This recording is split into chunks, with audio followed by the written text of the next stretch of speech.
Después de la Segunda Guerra Mundial, Simon, un gato a bordo del buque británico HMS Amethyst, se convirtió en héroe.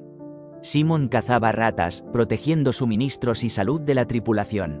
A pesar de resultar herido en un ataque, continuó sus deberes, elevando la moral de los marineros. Su valentía le valió la medalla Dickin, convirtiéndose en el único gato en recibir este honor. Simon se convirtió en un símbolo de esperanza y resistencia, demostrando que incluso los héroes más pequeños pueden tener un gran impacto.